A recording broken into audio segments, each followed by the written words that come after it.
नमस्कार, शाम के 7 बज गए हैं। शंखनाद में आपका स्वागत है। आपके साथ हूं मैं नेहा बाथा।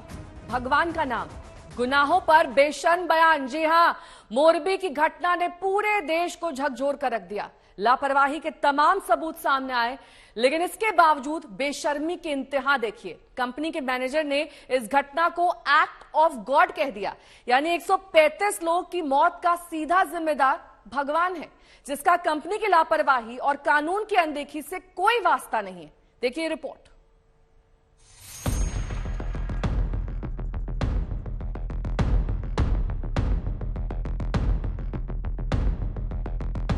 हाँ, दोनों मैनेजर में से एक ने बताया और ये एक्ट ऑफ गॉड है।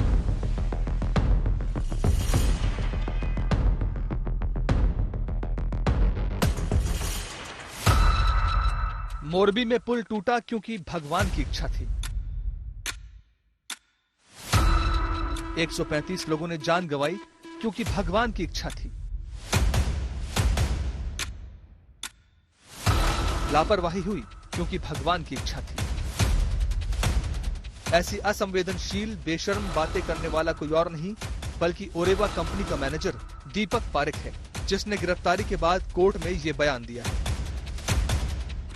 जो आरोपी पेश किए गए उन्होंने क्या कुछ उनसे कुछ पूछा गया, उन्होंने क्या बताया? नहीं, उनसे कोर्ट ने नहीं पूछा, लेकिन वो अपने वॉलंटरी उन्हें बताया कि भैया हमको जयसुख भैया कुछ उनके कहने से कुछ हमने काम दिया गया है, ऐसा उन्होंने बताया। जो दोनों मैनेजर थे वो? हाँ, दोनों मैनेजर में से एक ने बताया और ये एक्ट ऑफ गॉड है। न अपनी गलती का एहसास, न पीड़ित परिवारों को लेकर संवेदना और न ही लापरवाही पर पछतावा। जिसे कंपनी एक्ट ऑफ गॉड कह रही है, उस कंपनी की काली करतूतों का चिट्ठा भी एक एक करके खुल रहा है। ये कंपनी सिर्फ असंवेदनशील ही नहीं है बल्कि मनमानी भी करती रही है। ओरेवा कंपनी 2 साल पहले मोरबी के डीएम को धमका रही थी कि उसे स्थायी ठेका दिया जाए, नहीं तो वो पुल की मरम्मत भी टेम्परेरी ही करेगी। 20 अगस्त 2020 की एक चिट्ठी सामने आई है, जिसमें धमकी के लहजे में कंपनी ने डीएम को लिखा, महोदय, हम इस झूलतो पुल की परमानेंट मरम्मत करने के लिए ठेकेदार या माल तब तक मंगवाने नहीं जा रहे हैं जब तक कि आपसे कोई नया समझौता नहीं हो जाता। महोदय, हम इस पुल की अस्थायी मरम्मत करने जा रहे हैं और जब समझौते की सभी प्रक्रिया पूरी होगी तब हम इसकी मरम्मत स्थायी आधार पर करेंगे। महोदय, हम इस झूलतो पुल को अस्थायी मरम्मत करके फिर से खोलने जा रहे हैं। ये चिट्ठी 2020 की है। 2008 से 2018 तक ओरेवा कंपनी को 10 साल का ठेका दिया गया था। इसके बाद किसी भी कंपनी को ये ठेका नहीं मिला। इस साल मार्च में फिर से ओरेवा कंपनी को 15 साल का ठेका दे दिया गया। पैसे के लालच में ऐसे लोगों से मरम्मत का काम कराया गया जिन्हें इंजीनियरिंग की समझ नहीं है। फिर पैसे कमाने की जल्दी में पुल को सुरक्षा जांच के बिना ही खोल दिया गया। नतीजा 30 अक्टूबर को इस बड़े हादसे के तौर पर सामने आया। हमारी तरफ से ये आर्ग्यूमेंट हुआ कि जो 2 नॉन क्वालिफाइड पर्सन है वो छोटे आदमी है, उनको किसने काम दिया है? 2007 में और 2022 में रिनोवेशन का वर्क उनको किसने कहने से ये कॉन्ट्रैक्ट उनको रिन्यू हुआ है? और जो 2 मैनेजर है वो ओरेवा कंपनी के मैनेजर है, जिन्होंने वो फैब्रिकेशन का वर्क जो 2 आदमी थे उनको दिया गया, जो नॉन क्वालिफाइड पर्सन। मौसम चुनावी है, ऐसे में हर बयान पर सियासत तेज हो रही है। ये एक्ट ऑफ गॉड नहीं है, ये एक्ट ऑफ फ्रॉड है।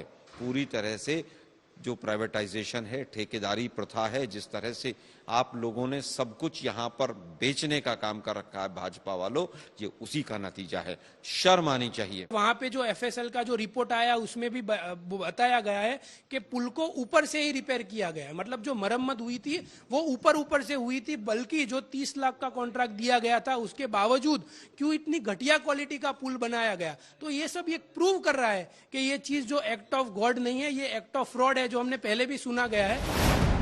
मोरबी की अदालत ने ओरेवा कंपनी के मैनेजर दीपक पारेख समेत 4 आरोपियों को 4 दिनों की पुलिस रिमांड पर भेज दिया है। पुलिस ने कोर्ट को बताया कि आरोपी जांच में सहयोग नहीं कर रहे हैं। पुलिस गिरफ्तार किए गए आरोपियों से सीसीटीवी कैमरे के डीवीआर और सीसीटीवी के बारे में जानकारी जुटा रही है। पुलिस ने आरोपियों से पेन ड्राइव जब्त की है, लेकिन अब तक की जांच विरोधियों के निशाने पर है, जो बड़ी मछलियों को बचाने का आरोप लगा रहे हैं। आप एक टिकट बेचने वाले को केस बुक करते हैं, ये क्या है भाई? उसको बनाने वाला कौन, उसको क्यों टेंडर दिया गया, और बगैर उसका फिटनेस हुए किसने कह दिया कि जनता उसको इस्तेमाल कर सकती है, ये मुद्दा है। देखिए, आप सिर्फ बोले जाएंगे इंसाफ होगा, हम आश्वासन देंगे, सब जबानी खर्च है। उधर मोरबी में हुई मौत का गुस्सा अब सड़कों पर दिखाई दे रहा है। वकीलों ने मौन मार्च निकाला, वहीं साफ किया कि आरोपियों का बचाव कोई वकील नहीं करेगा। त्रासदी के बाद गुजरात 2 दिन के लिए शोक मना रहा है। राजकीय मौन का ऐलान किया गया है और हर कोई जहां पर शोकाकुल है, वहीं पर आरोपियों के खिलाफ जो जांच चल रही है, कुछ गिरफ्तारियां हुई हैं, कुछ न्यायिक हिरासत में हैं, तो कुछ को पुलिस ने रिमांड पर लिया है। अब इस बीच जो बार एसोसिएशन है, मोरबी बार एसोसिएशन, उसने ये रेजोल्यूशन पास किया, एक प्रस्ताव पास किया है बैठक करके कि किसी भी हाल में कोई भी वकील आरोपियों के पक्ष में जिरह नहीं करेगा। हमने ऐसा ठहराव किया है मोरबी बार ने, और लिखकर बाहर ही पाड़ दिया है कि हम मोरबी वाले जो भी डिस्ट्रिक्ट बार के वकील है, वो कोई भी आरोपी इस दुर्घटना में हो उसका केस नहीं लड़ेंगे। और राजकोट बार ने भी ऐसा ठहराव किया है कि हम भी नहीं लड़ेंगे। मोरबी के पीड़ितों को इंसाफ चाहिए, जहां भ्रष्टाचार लापरवाही की भेंट 135 जिंदगियां चढ़ गई हैं। आशुतोष मिश्रा, मोरबी, आज तक।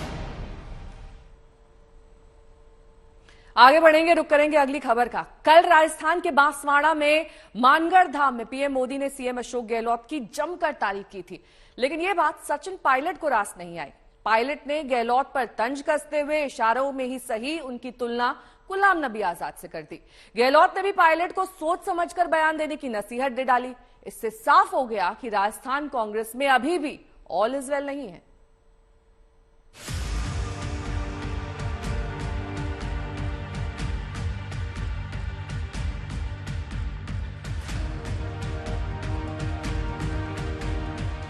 और अशोक जी हमारी जो मुख्यमंत्रियों की जमात थी उसमें सबसे सीनियर थे, सबसे सीनियर मुख्यमंत्रियों में है।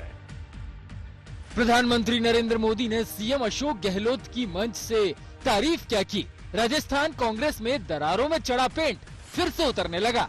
सचिन पायलट को ना ये तारीफ हजम हुई और ना ही पीएम मोदी की गहलोत से मंच पर गुफ्तगू। उन्हें तो मोदी के अंदाज में गुलाम नबी आजाद की याद आने लगी। प्रधानमंत्री जी ने कल जो बयान दिए, जो बड़ाइयां करी, मैं समझता हूं बड़ा दिलचस्प एक घटनाक्रम है, क्योंकि इसी प्रकार प्रधानमंत्री जी ने सदन के अंदर गुलाम नबी आजाद साहब की बड़ाइयां करी थी और उसके बाद क्या घटनाक्रम पैदा हुआ हम सब ने देखा है। तो बड़ा इंटरेस्टिंग डेवलपमेंट था कल का, जो प्रधानमंत्री जी ने सोते ही बड़ाइयां करी हैं। इसको बड़ा मैं इंटरेस्टिंग मानता हूं और इतना लाइटली नहीं लेना चाहिए। अब सचिन के दिल की बात जुबान पर आई तो गहलोत भी कहां चुप रहने वाले थे। देखो, बयान तो नहीं देना चाहिए वैसे तो, क्योंकि अभी जो है अभी वेणुगोपाल जी हमारे महामंत्री हैं, उन्होंने कहा भी कि आप बयानबाजी कोई नहीं करेंगे। तो हम तो डिसिप्लिन के बाद चाहते हैं कि सब लोग करें। अभी हमारे सामने एक ही मकसद होना चाहिए। जनता त्रस्त है राजस्थान के अंदर, पूरे देश के अंदर तनाव है, हिंसा हो रही है, महंगाई है, बेरोजगारी है। उसके लिए एक तरफ तो राहुल गांधी पसीना बहा रहा है, 25 किलोमीटर किसे कहते पर डे चलना, लाखों लोग साथ चल रहे हैं, दबाव पड़ेगा केंद्र सरकार पे, इसलिए चल रहे हैं। और उसके बाद में हमारा ध्येय होना चाहिए हम अगली बार सरकार कैसे बनाए। सबसे पहले गुलाम नबी जी का मुझे फोन आया उस रात। दरअसल जब राज्यसभा में पीएम मोदी ने गुलाम नबी आजाद की तारीफ की थी, उसके कुछ दिन बाद ही उन्होंने कांग्रेस छोड़कर नई पार्टी बना ली थी। इसीलिए पायलट तंज कस रहे हैं कि कहीं ऐसा तो नहीं है कि गहलोत पर भी तारीफ का असर हो जाए। मुख्यमंत्री के नाते अशोक जी और हम साथ साथ काम करते रहे और अशोक जी हमारी जो मुख्यमंत्रियों की जमात थी उसमें सबसे सीनियर थे, सबसे सीनियर मुख्यमंत्रियों में है। और अभी भी हम जो मंच पे बैठे हैं उसमें भी अशोक जी सीनियर मुख्यमंत्रियों में से एक है। गुजरात के यात्री, क्योंकि जम्मू कश्मीर में जाने वाले टूरिस्ट में गुजरात बहुत बड़ा नंबर रहता है, और टेररिस्टों ने पर हमला कर दिया, करीब 8 लोग शायद मारे गए। सबसे पहले गुलाम नबी जी का मुझे फोन आया। उस रात को एयरपोर्ट से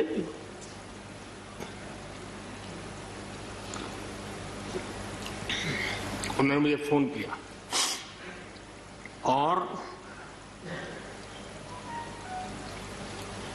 जैसे अपने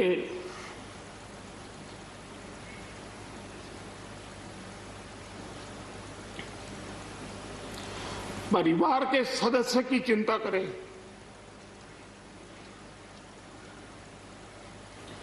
वैसी चिंता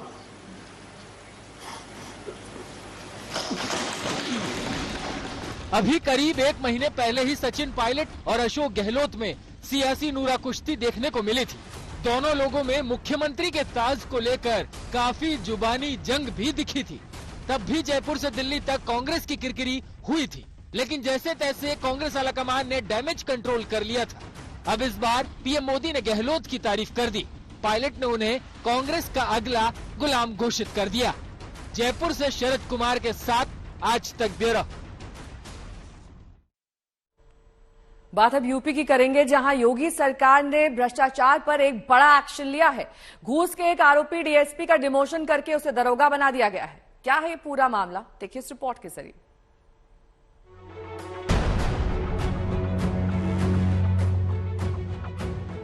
आपने दरोगा को इंस्पेक्टर बनते सुना होगा, लेकिन आपकी स्क्रीन पर नजर आ रहे डीएसपी विद्या किशोर शर्मा को अब दरोगा बना दिया गया है। पहले आपको दिखाते हैं इनकी करतूतें जो सोशल मीडिया में जमकर वायरल हो रही है। सर 5 में करा दीजिए अगर हो जाए। 5 तो नहीं मानेंगे यार। हाँ सर, एक बार कप्तान साहब से कह के देखिए आपसे। मैं पैर पकड़ लूंगा सर। सर मैं क्या बताऊं, मैंने अपनी बीवी का सारा जेवर बेच डाला। मैं इस समय इतना परेशान हूं सर कि मैं आपको बता नहीं सकता। मैं सिर्फ 5 लाख लाया हूँ, बाकी सर देख लो अगर हो जाए। मैं फिर मुझे थोड़ा सा ना 1 मिनट लूज हैं सर, थोड़े लूज हैं, एक बार हाथ लगवा लेते। ये वीडियो 2021 का है, जब विद्या किशोर डीएसपी रैंक के अधिकारी हुआ करते थे, लेकिन अब वो दरोगा हो गए। यूपी के सीएम योगी आदित्यनाथ ने घूसखोर डीएसपी का डिमोशन करके उन्हें फिर से दरोगा बना दिया है। यूपी के गृह विभाग की ओर से बाकायदा ट्वीट किया गया। मुख्यमंत्री योगी आदित्यनाथ जी ने जनपद रामपुर के तत्कालीन क्षेत्र अधिकारी नगर को रिश्वत लेने के आरोप में मूल पद पर प्रत्यावर्तित करने का निर्णय ले लिया है। यानी वर्तमान में जालौन के पीटीसी में डिप्टी एसपी पद पर तैनात विद्या किशोर शर्मा अब दरोगा भी कहे जाएंगे। अब इस पूरे खेल का दिलचस्प पहलू भी देख लीजिए। विद्या किशोर शर्मा की बहाली दरोगा में हुई थी, फिर प्रमोशन पाकर वो इंस्पेक्टर बने और फिर डिप्टी एसपी, लेकिन अब वो डिप्टी एसपी से सीधा दरोगा बन गए। पूरा मामला 2021 का है, जब विद्या किशोर शर्मा रामपुर में सीओ सिटी के पद पर तैनात थे। विद्या किशोर शर्मा के आवास पर एक शख्स से पैसे के लेन देन का एक वीडियो वायरल हुआ था। वायरल वीडियो में विद्या किशोर शर्मा पैसा लेकर ऊपर तक पहुंचाने की बात कर रहे हैं। सर मैं क्या बताऊं, मैंने अपनी बीवी का सारा जेवर बेच डाला। मैं इस समय इतना परेशान हूं सर कि मैं आपको बता नहीं सकता।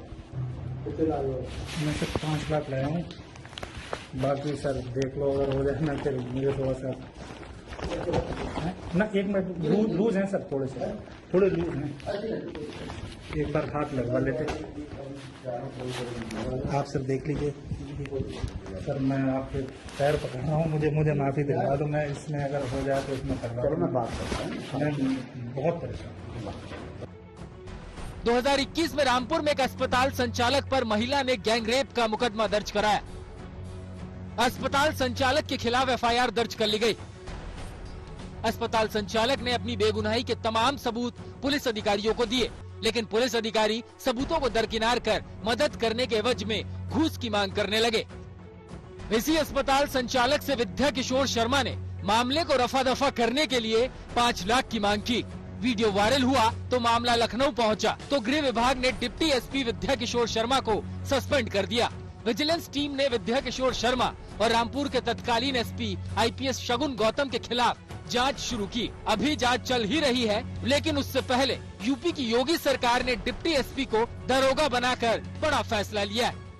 लखनऊ से अभिषेक मिश्रा और संतोष श्रीवास्तव के साथ आज तक ब्यूरो। रुक करेंगे अब तमिलनाडु का, जहां पर बारिश ने लाखों लोगों को बेहाल कर दिया है। जी हां, चेन्नई में हालत सबसे ज्यादा खराब है, जहां कमोबेश पूरे शहर में पानी भर गया है। सड़कों पर 3-3 फीट पानी भरा है और जिंदगी की रफ्तार जैसे थम सी गई है। अभी खतरा टला नहीं है, क्योंकि 3 दिन और बारिश होगी।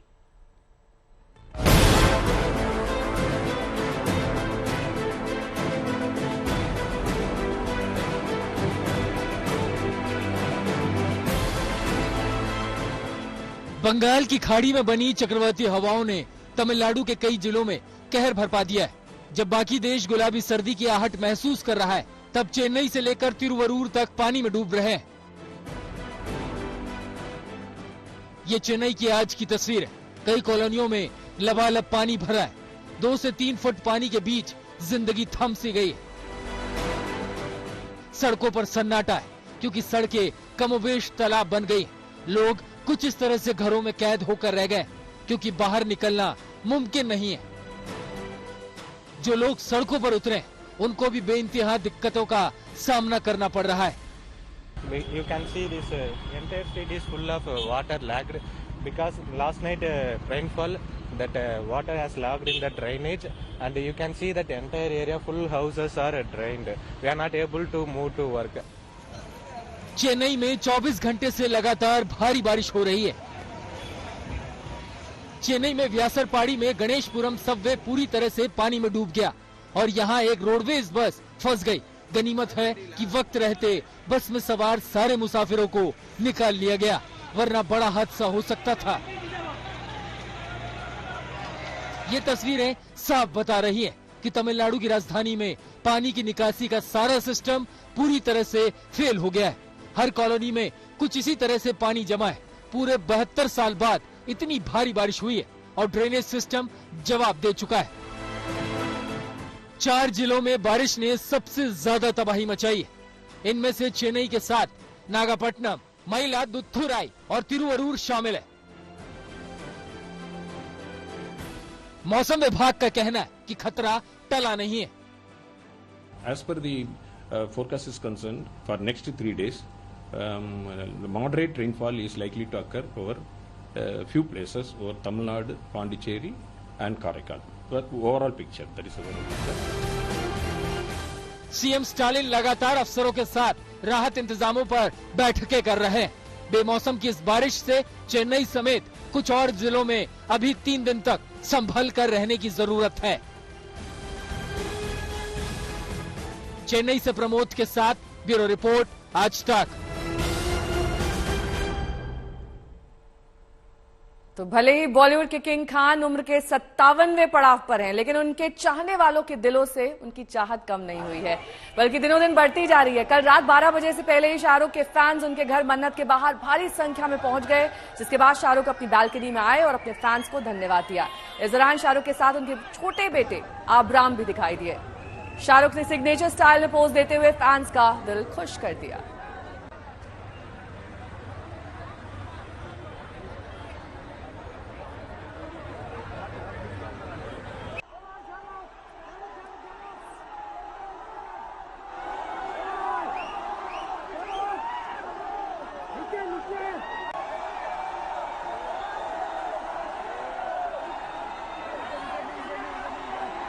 तो किंग खान जिस दिन 57 साल के हुए, उसी दिन उनके फैंस को मिली एक खास सौगात। शाहरुख की नई फिल्म पठान का टीजर आज ही जारी हुआ है।